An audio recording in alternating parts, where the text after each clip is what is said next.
Hello! Welcome once again to Papa's Fusion Pinoy Cooking.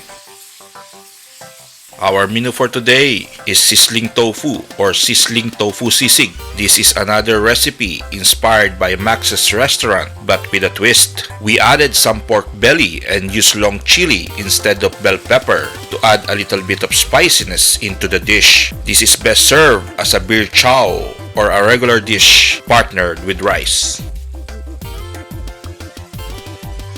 If you are new to this channel and you have passion for cooking, please subscribe and hit the notification bell. We will give you the best Filipino and fusion recipes that you can easily cook at home and serve to your family and friends. Here are our ingredients.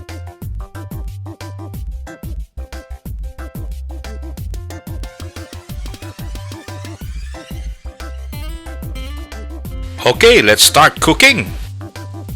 First, let us cut the tofu into cubes and deep fry it until golden brown.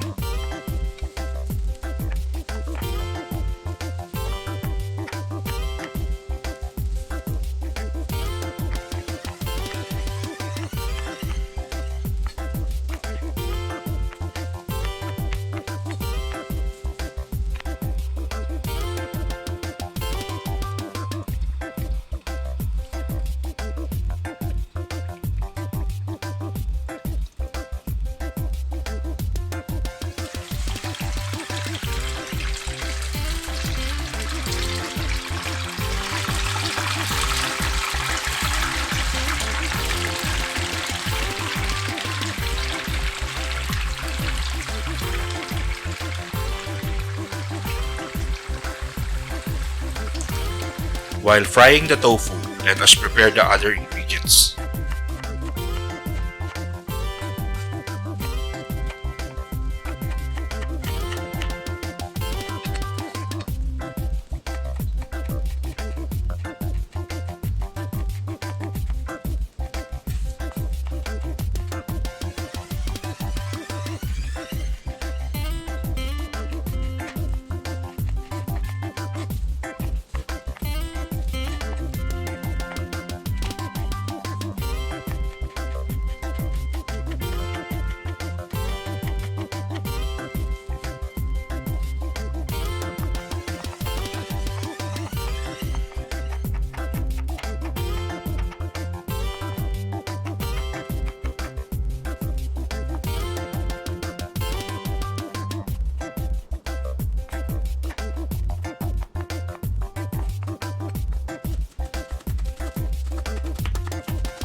Once the tofu is ready, remove it from the cooking pot. On the same cooking pot, deep fry the pork belly as well until golden brown.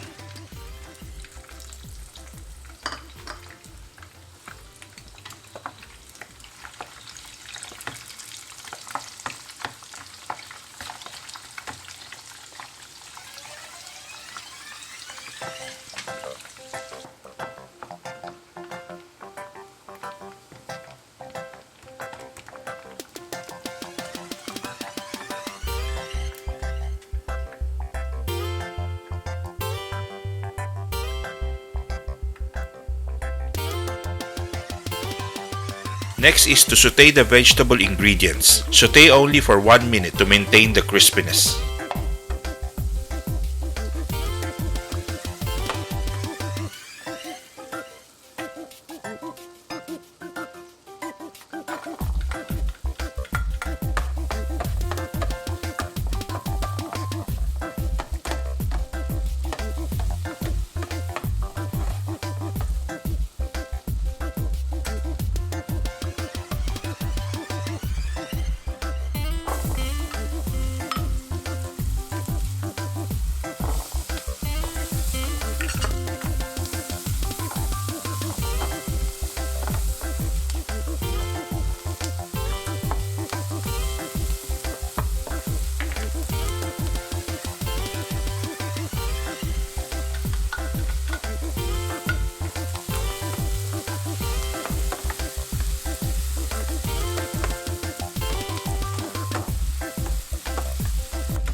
Now that all the cooking are done, let us prepare our sauce this time. Mix the mayonnaise, soy sauce, sweet sauce, Maggi seasoning, ground black pepper, and lime juice. Mix it well until all the sauce ingredients are combined together into one substance.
Okay, now everything is ready. In a mixing bowl, combine all the ingredients together. Add the sauce that we made earlier. Mix it well until all the tofu are covered with sauce.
Wow, now it's done. Let's make it sizzle. Preheat the sizzling plate on a high heat and add 1 tablespoon of butter. Once the butter is melted, add our tofu mixture.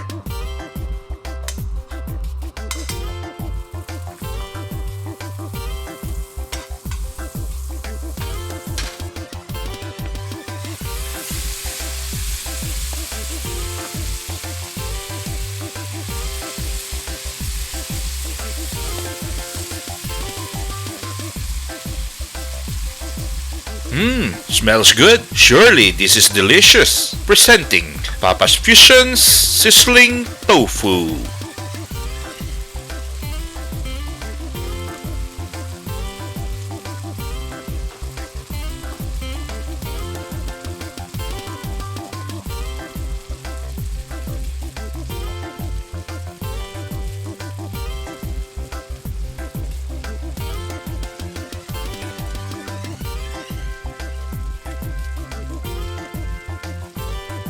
Guys, thank you for watching, and if you haven't subscribed yet, please subscribe and press the notification bell for you to be notified whenever we have new videos.